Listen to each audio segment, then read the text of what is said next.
All eyes on रफा हा post तुम्ही इंस्टाग्रामवर खूप बघितला असेल काही दिवसांआधी. पण आता एक गोष्ट ट्रेंडिंग होते, ती म्हणजे all eyes on Reasi. Jammu काश्मीरमध्ये अजूनही आतंकवाद चालू आहे. हर महिन्यात 1 किंवा 2 केसेस असे चालूच राहतात. पण हे जरा जास्तच झालं. नक्की असं त्या दिवशी काय घडलं, कसं घडलं, सांगतो, सर्व काही सांगतो.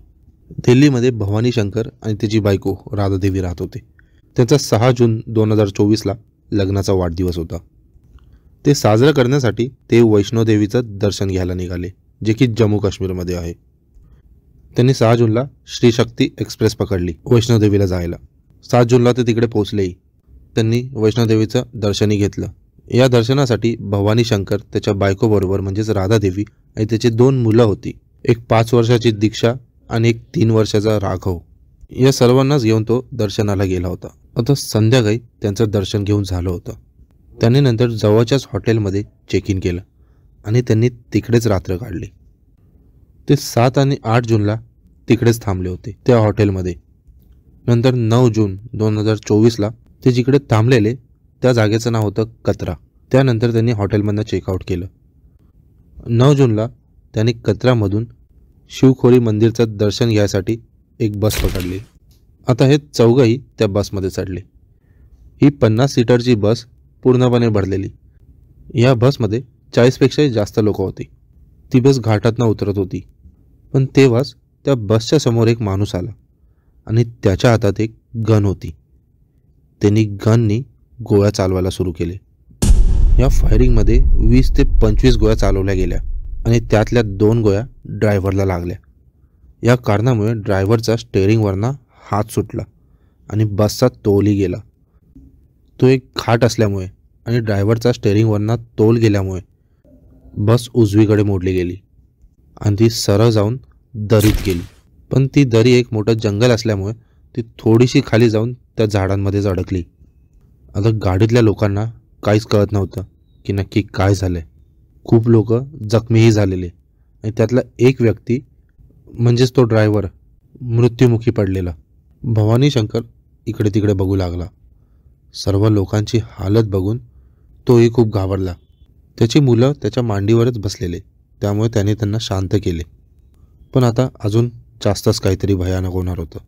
त्यांच्या मागून गोळ्यांचा आवाज आला आणि अंधाधुंद 100पेक्षा जास्त गोळ्या त्या बसवरती चालवल्या गेल्या. आणि या गोळ्या चालवणारे लोक अजून कोणी नाही तर ते आतंकवादी होते. भवानी शंकरने लगेच आपल्या मुलांना आणि आपल्या बाईचं डोकं खाली केलं आणि ते खाली वाकले. कदाचित त्यामुळे ते वाचलेही. जे खाली वाकले ते तर वाचले, पण जे खाली वाकू नाही शकले त्यांना गोळ्या लागल्या. चक्क 20 ते 25 मिनटं फायरिंग चालू होतं. जरा विचार करा, ते दृश्य किती भयानक असेल. त्या लोकांच्या डोक्यात काय विचार येत असतील. हा कदाचित आपल्या आयुष्याचा शेवटचाच क्षण असेल असंच त्यांना वाटलं असेल. काही वेळानंतर फायरिंग थांबली गेली. आता त्या बसमध्ये शांतता पसरली. पण काही वेळानंतर सर्व लोक ओरडू लागले, कारण त्या बसमध्ये खूप लोक जखमी झालेले आणि त्यातले 9 लोक मृत्युमुखीही पडलेले. सर्व लोक मदतीसाठी ओरडू लागले, पण तिकडे त्यांची मदत करायला कोणीच नव्हतं. पण असंच अजून थोडासा वेळ गेला. त्यानंतर तिकडे रेस्क्यू टीम आली, म्हणजेच आपली इंडियन आर्मी. त्यांनी त्या सर्व अडकलेल्या लोकांना बाहेर काढले. या टेररिस्ट अटॅकमध्ये 33 लोक जखमी होते आणि 9 लोकांचा मृत्यू झालेला.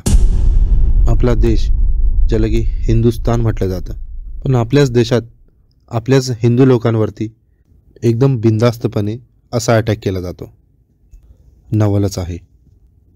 पण हे आता का झालं याचं कारण तर माहीत नाही, पण आताच लागलेला राजनीतिक निकाल या कारणामुळे हे केलेलं कृत्य असावं. ऑल आईज ऑन रफा हे इंस्टाग्रामवरती पोस्ट खूप व्हायरल झाली, खूपच ट्रेंडिंग झालं. सगळ्यांनाच ह्याची अवेअरनेसही आली. पण ऑल आईज ऑन रियासी हा हॅशटॅग मात्र इंस्टाग्रामनी बॅन केला. हिंदू लोकांबरोबर झालेला अत्याचार आणि त्यांच्याबरोबर झालेलं हे टेररिस्ट अटॅक ह्याची अवेअरनेस लोकांना का नाही व्हावी, का हा हॅशटॅग बॅन केला गेला, याचं उत्तर तर माझ्याकडे नाही आहे. पण आता वेळ आहे आपल्या हिंदू लोकांना जागण्याची. आपल्यावर केलेल्या अत्याचाराची ॲटलिस्ट अवेअरनेस असावी.